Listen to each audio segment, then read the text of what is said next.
Welcome to బీజేటీవీ. ముందుగా headlines చూద్దాం. రామతీర్థం గిరి ప్రదక్షిణ మార్గం ప్రారంభించిన పవన్ కళ్యాణ్. శ్రీరామనవమి సందర్భంగా భక్తులకు కొత్త సౌకర్యం. 3.7 కిలోమీటర్ల మార్గంతో భక్తులకు సౌలభ్యం. పర్యాటక అభివృద్ధికి దోహదం చేసే కొత్త మార్గం ప్రారంభం.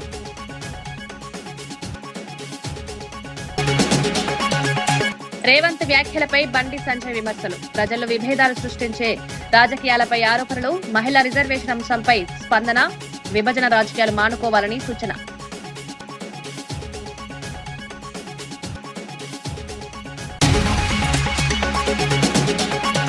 బాధితురాలని పరామర్శించిన మహిళా కమిషన్ చైర్పర్సన్. కాకినాడ ఘటనపై స్పందించిన రాయపాటి శైలజ.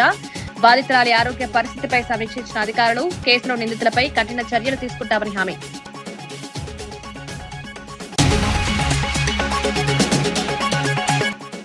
విశాఖ సముద్ర తీరంలో సన్కేఫ్ ప్రారంభించిన సిపి బాక్షి. అరకు కాఫీ రైతులకు ప్రోత్సాహంగా సన్కేఫ్ ఏర్పాటు. పర్యాటకులకు ప్రత్యేక అనుభూతి అందించి విశాఖలో కొత్త ఆకర్షణగా నిలిచిన కేఫ్.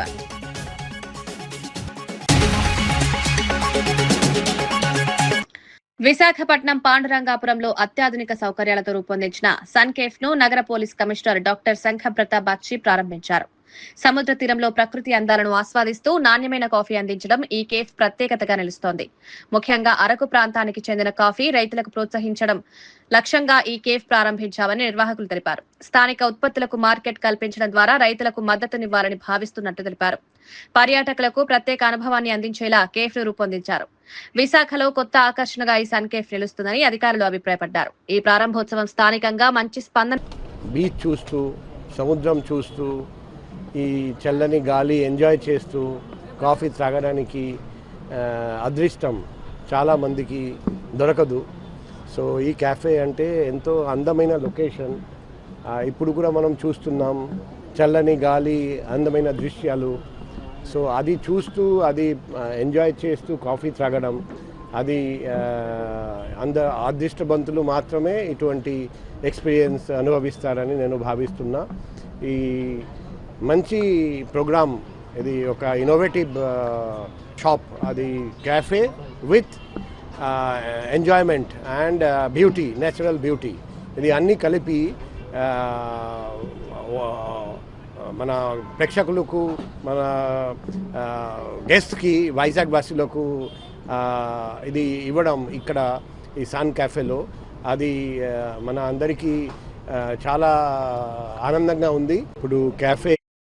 బీజేపీ నేత, కేంద్ర మంత్రి బండి సంజయ్ తెలంగాణ సీఎం రేవంత్ రెడ్డిపై ఘాటుగా స్పందించారు. ఉత్తర దక్షిణ విభజన వ్యాఖ్యలను ఎందుకు ప్రోత్సహిస్తున్నారని ప్రశ్నించారు. ప్రజల్లో విభేదాలు సృష్టించే ప్రయత్నం జరుగుతోందని ఆరోపించారు. పాలక పార్టీ ప్రజలను విడదీసే రాజకీయాలు చేస్తోందని విమర్శించారు. పార్లమెంటు, అసెంబ్లీలో మహిళలకు 33% రిజర్వేషన్ అంశాన్ని కూడా ప్రస్తావించారు. దాన్ని వ్యతిరేకించడం సరైంది కాదన్నారు. ఈ వ్యాఖ్యలతో రాజకీయంగా చర్చ మొదలైంది.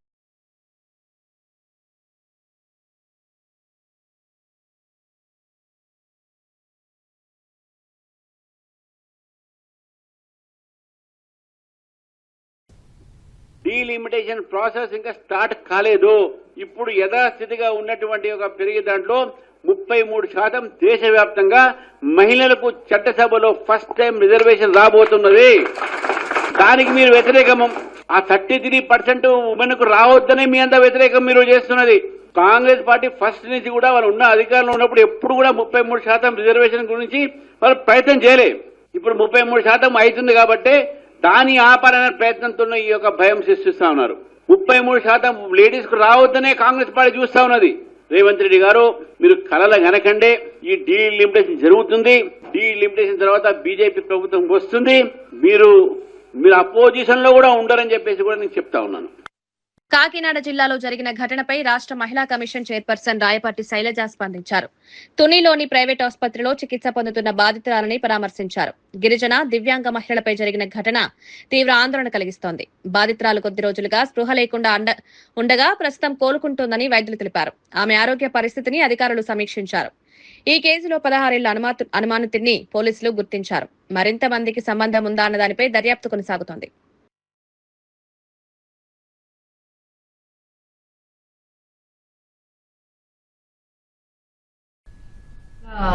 మహిళ మీద అత్యాచారం జరిగింది. తను తోటలోకి వెళ్ళినప్పుడు ఫిజికల్లీ డిసేబుల్, తను మూగా చెవిటి. ఇంట్లో వాళ్ళు ఎంతకీ రాకపోతే వెళ్ళి చూస్తే అక్కడ తోటలో అన్కాన్షియస్ గా పడుండి బట్టలు లేకుండా ఉండింది. సో వెంటనే హాస్పిటల్ తీసుకెళ్లి స్కాన్ చేపిస్తే బ్రెయిన్ లో బ్లీడ్ అని తెలిస్తే, సో ఇక్కడ I think Tuni neuro hospital, Guru neuro hospital తీసుకొచ్చారు. సో ఆల్మోస్ట్ ఒక 5-6 days అంటే మైకంలో లేదు, అన్కాన్షియస్ గానే ఉంది. నిన్నే కొంచెం కాన్షియస్ లోకి వచ్చింది. ఆ బ్లీడ్ వల్ల ఏంటంటే కుడి చెయ్యి కాలు కూడా కొంచెం పక్షవాతం లాగా వచ్చిందనమాట. సో దానికి ఫిజియోథెరపీ చేస్తున్నారు.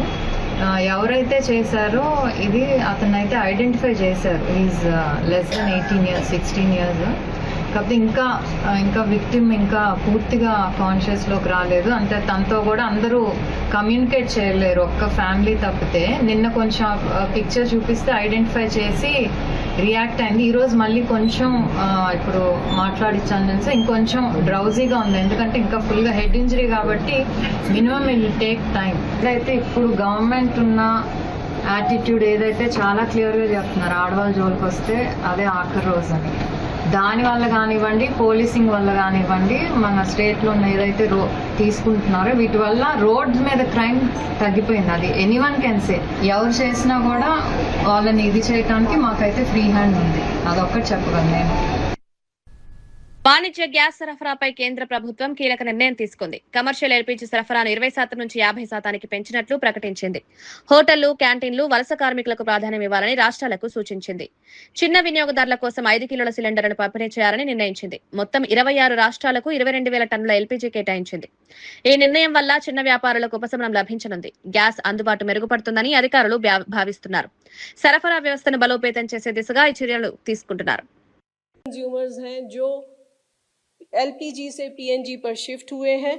इसके अलावा 2.5 लाख नई एप्लीकेशन या रजिस्ट्रेशन भी प्राप्त हुए हैं। एलपीजी के संबंध में यहाँ पर भी कोई डिस्ट्रीब्यूटरशिप पर कोई ड्राई आउट नहीं है। ऑनलाइन बुकिंग अच्छी है, लगभग 92%। पैनिक बुकिंग तो नहीं कहूंगी, लेकिन बुकिंग का लेवल जरूर ज्यादा है, लेकिन डिलीवरी पूरी तरह सामान्य है।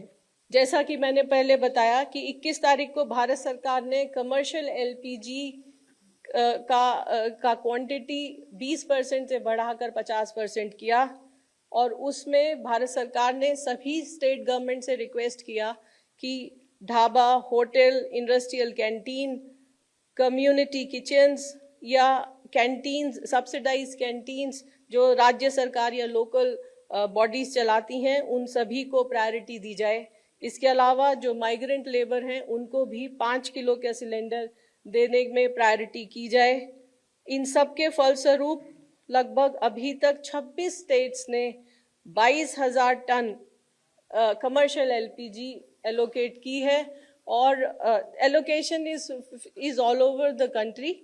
जहां पर राज्य सरकार ने एलोकेट किया है वो भी है इस क्वांटिटी में, और जहां हमारी ऑयल मार्केटिंग कंपनीज दे रही हैं वह मात्रा भी इसमें सम्मिलित है। इस सब के प्रयासों के फलस्वरूप कल लगभग 30,000 5 किलो के सिलेंडर दिए गए हैं। केरोसिन के संबंध में भी जैसा आपको पता है, भारत सरकार ने as an alternate fuel option additional allocation किया है सभी राज्य सरकारों को, और यहाँ पर भी लगभग 16 राज्य और यूनियन टेरिटरीज में एलोकेशन ऑर्डर्स जारी हुए हैं। कंज्यूमर्स हैं जो एलपीजी से पीएनजी पर शिफ्ट हुए हैं। इसके अलावा 2.5 लाख नई एप्लीकेशन या रजिस्ट्रेशन भी प्राप्त हुए हैं। एलपीजी के संबंध में यहाँ पर भी कोई डिस्ट्रीब्यूटरशिप पर कोई ड्राई आउट नहीं है। ऑनलाइन बुकिंग अच्छी है, लगभग 92%। पैनिक बुकिंग तो नहीं कहूंगी, लेकिन बुकिंग का लेवल जरूर ज्यादा है, लेकिन डिलीवरी पूरी तरह सामान्य है। जैसा कि मैंने पहले बताया कि 21 तारीख को भारत सरकार ने कमर्शियल एलपीजी का क्वांटिटी 20% से बढ़ाकर 50% किया, और उसमें भारत सरकार ने सभी स्टेट गवर्नमेंट से रिक्वेस्ट किया कि dhaba, hotel, industrial canteen, community kitchens या कैंटीन्स, सब्सिडाइज कैंटीन्स जो राज्य सरकार या लोकल बॉडीज चलाती हैं, उन सभी को प्रायोरिटी दी जाए। इसके अलावा जो माइग्रेंट लेबर हैं उनको भी 5 किलो का सिलेंडर देने में प्रायोरिटी की जाए। इन सब के फलस्वरूप लगभग अभी तक 26 स्टेट्स ने 22,000 टन कमर्शियल एलपीजी एलोकेट की है और allocation is all over the country. जहां पर राज्य सरकार ने एलोकेट किया है वो भी है इस क्वांटिटी में, और जहां हमारी ऑयल मार्केटिंग कंपनीज दे रही हैं वह मात्रा भी इसमें सम्मिलित है। इस सब के प्रयासों के फलस्वरूप कल लगभग 30,000 5 किलो के सिलेंडर दिए गए हैं। केरोसिन के संबंध में भी जैसा आपको पता है, भारत सरकार ने as an alternate fuel option additional allocation किया है सभी राज्य सरकारों को, और यहाँ पर भी लगभग 16 राज्य और यूनियन टेरिटरीज में एलोकेशन ऑर्डर्स जारी हुए हैं। आज के समय में भारत सरकार का भी और राज्य सरकारों का भी ये प्रयत्न है कि ब्लैक मार्केटिंग और होर्डिंग को रोका जाए, और इस सब में राज्य सरकारों की भूमिका बहुत अहम हो जाती है। इस संबंध में मैं आपको बताना चाहूंगी कि कल लगभग 2700 रेड की गई विभिन्न राज्यों में, और लगभग 2000 सिलेंडर भी सीज किए गए हैं। उत्तर प्रदेश, महाराष्ट्र, तेलंगाना, छत्तीसगढ़ में अच्छी रेड्स हुई हैं और काफी मात्रा में सिलेंडर्स भी सीज हुए हैं। इसके अलावा ऑयल मार्केटिंग कंपनीज के ऑफिशियल्स के द्वारा भी सरप्राइज इंस्पेक्शन जारी हैं। अभी तक लगभग 290 शो कॉज नोटिस इशू किए जा चुके हैं। ఆంధ్రప్రదేశ్ ప్రభుత్వం ఉగాది సందర్భంగా కీలక నిర్ణయం తీసుకుంది. రోడ్లు, భవనాల శాఖకు సంబంధించిన కాంట్రాక్టర్ల పెండింగ్ బిల్లులను విడుదల చేసింది. సుమారు 1,500 కోట్ల రూపాయల మేర చెల్లింపులు జరిపినట్లు సమాచారం. ఈ నిర్ణయంతో నిర్మాణ రంగానికి పెద్ద ఊరట లభించింది. బిల్డర్స్ అసోసియేషన్ ఆఫ్ ఇండియా ప్రతినిధులు సీఎం చంద్రబాబు, ఉప ముఖ్యమంత్రి పవన్ కళ్యాణ్ కు కృతజ్ఞతలు తెలిపారు. ఎన్నో సంవత్సరాలుగా పెండింగ్ లో ఉన్న బిల్లులు క్లియర్ కావడం ఆనందంగా ఉందన్నారు. ఎన్నికల ముందిచ్చిన హామీని ప్రభుత్వం నిలబెట్టుకుందని పేర్కొన్నారు.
చిత్తూరు జిల్లా ఐరాల మండలం కాణిపాకం గ్రామంలో వాహన పార్కింగ్ టెండర్ ఈసారి రికార్డు ధర పలికింది. మొత్తం 18 మంది పోటీ పడగా గతేడాది కంటే సుమారు 90 లక్షలు అధికంగా 3.2 కోట్లకు టెండర్ ఖరారైంది. కాణిపాకానికి చెందిన సెల్వం ఈ టెండర్ను దక్కించుకున్నారు.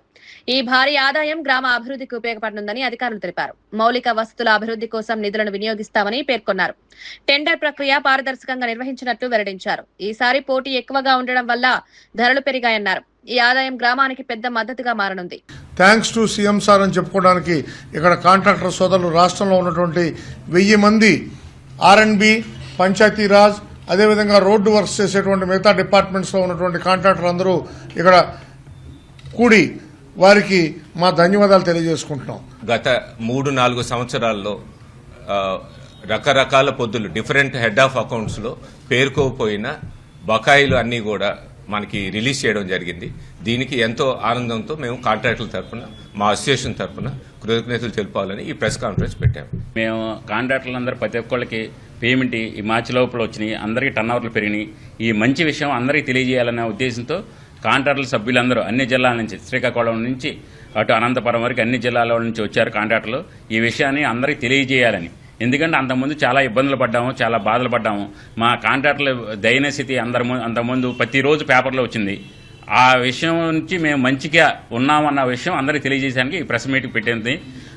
Thank you CM sir, thank you deputy CM sir Lokesh గారికి, అలాగే ఫైనాన్స్ మినిస్టర్ గారికి అందరికీ థ్యాంక్ యూ. ఉగాది పర్వదినాన ఓన్లీ 1 డే 1500 కోట్లు మన గౌరవ ముఖ్యమంత్రి వర్యులు నారా చంద్రబాబు నాయుడు గారు అధ్యక్షతన పవన్ కళ్యాణ్ గారు, లోకేష్ గారు ధన్యవాదాలు చెప్పుకుంటూ థ్యాంక్ యూ సీఎం గారు, థ్యాంక్ యూ సీఎం గారు. డిప్యూటీ సీఎం పవన్ కళ్యాణ్ రామతీర్థం గిరి ప్రదక్షిణ మార్గాన్ని ప్రారంభించారు. శ్రీరామనవమి సందర్భంగా ఈ కార్యక్రమం నిర్వహించడం ఆనందంగా ఉందన్నారు. 3.4 కోట్ల రూపాయల వ్యయంతో 3.7 కిలోమీటర్ల పొడవుతో ఈ మార్గాన్ని నిర్మించారు. వర్చువల్ గా ప్రారంభోత్సవంలో పాల్గొని శుభాకాంక్షలు తెలిపారు. భక్తులకు ఇది సౌకర్యంగా మారుతుందన్నారు. శ్రీరాముడి గిరి ప్రదక్షిణలో పాల్గొనడం తనకు అదృష్టంగా భావిస్తున్నట్లు పేర్కొన్నారు. ఈ మార్గం వల్ల పర్యాటక అభివృద్ధి కూడా పెరుగుతుందని అధికారులు భావిస్తున్నారు. భక్తులకు మరింత సౌకర్యాలు కల్పించే దిశగా ప్రభుత్వం చర్యలు తీసుకుంటుందన్నారు.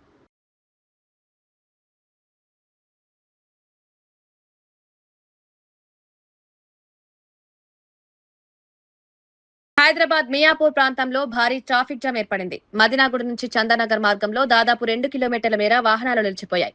ఉదయం నుంచి హైడ్రా సిబ్బంది వరద నీటిని తొలగించే పనుల్లో నిమగ్నమయ్యారు. అదే సమయంలో సమీపంలోని పెట్రోల్ బంక్ వద్ద భారీ రద్దీ నెలకొంది.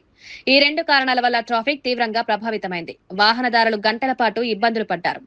పరిస్థితిని నియంత్రించేందుకు ట్రాఫిక్ పోలీసులు చర్యలు చేపట్టారు. రహదారులపై రద్దీ తగ్గించేందుకు మార్గ మార్పులు చేపట్టారు.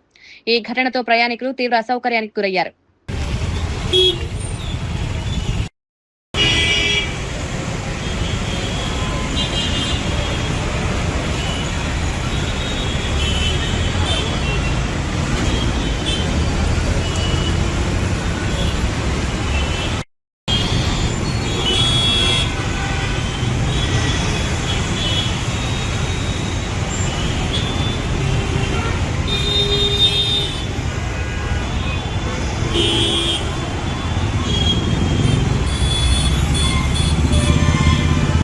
అమ్రాబాద్ టైగర్ రిజర్వ్ ప్రాంత ప్రజల అభివృద్ధిపై ప్రభుత్వం కీలక చర్యలు చేపడుతోంది. ఉప ముఖ్యమంత్రి భట్టి విక్రమార్క ఈ విషయాన్ని వెల్లడించారు.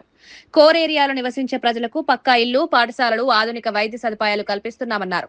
ప్రతి కుటుంబానికి 5 ఎకరాల సాగు భూమి, 15 లక్షల రూపాయల నగదు సహాయం అందిస్తున్నామన్నారు. ప్రజల జీవన స్థాయి మెరుగుపరచడమే లక్ష్యమన్నారు. పిల్లల భవిష్యత్తు కోసం ప్రభుత్వం కట్టుబడి ఉందని స్పష్టం చేశారు.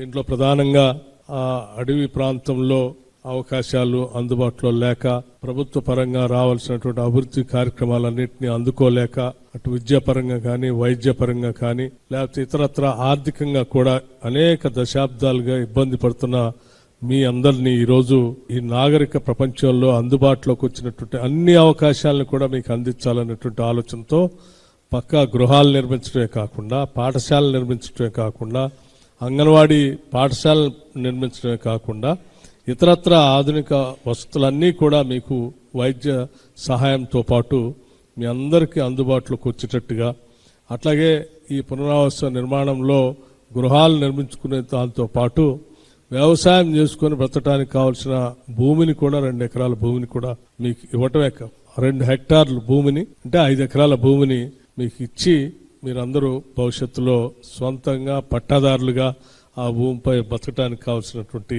ఈ చట్టసభని, ప్రజాస్వామ్యాన్ని గౌరవించి తద్వారా దాని ద్వారా వచ్చేటువంటి గౌరవం కూడా మీ అందరికీ ఆపాదిస్తూ మీ అందరికీ అందుబాటులోకి వచ్చేటట్టుగా చేసేటువంటి ఈ కార్యక్రమంలో భాగంగా ఇప్పుడు ఒక్కొక్కరికి 15 లక్షల రూపాయలు నగదును చెక్ను అందించే కార్యక్రమం కూడా ఈరోజు ఈ సభలో మీ అందరికీ ఏర్పాటు చేస్తా ఉన్నాం. భవిష్యత్తులో మీ అందరి కుటుంబాలు, పిల్లలు బాగా అభివృద్ధి చెందాలని, బాగా చదువుకోవాలని, ఉన్నతంగా ఎదగాలని రాష్ట్ర ప్రభుత్వం.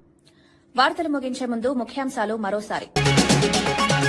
రామతీర్థం గిరి ప్రదక్షిణ మార్గం ప్రారంభించిన పవన్ కళ్యాణ్. శ్రీరామనవమి సందర్భంగా భక్తులకు కొత్త సౌకర్యం.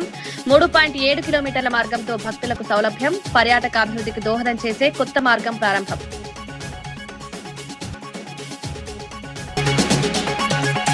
రేవంత్ వ్యాఖ్యలపై బండి సంజయ్ విమర్శలు. ప్రజల్లో విభేదాలు సృష్టించే రాజకీయాలపై ఆరోపణలు. మహిళా రిజర్వేషన్ అంశంపై స్పందన. విభజన రాజకీయాలు మానుకోవాలని సూచన.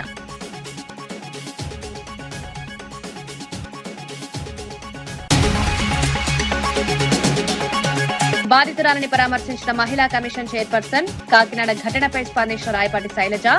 బాధితురాలి ఆరోగ్య పరిస్థితిపై సమీక్షించిన అధికారులు. కేసులో నిందితులపై కఠిన చర్యలు తీసుకుంటామని హామీ.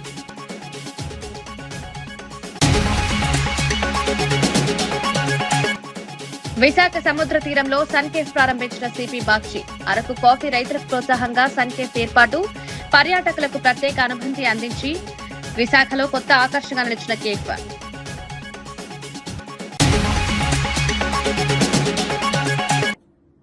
ఇవి ఈనాటి వార్తా విశేషాలు. మరో బులెటిన్లో మళ్ళీ కలుద్దాం. నమస్కారం.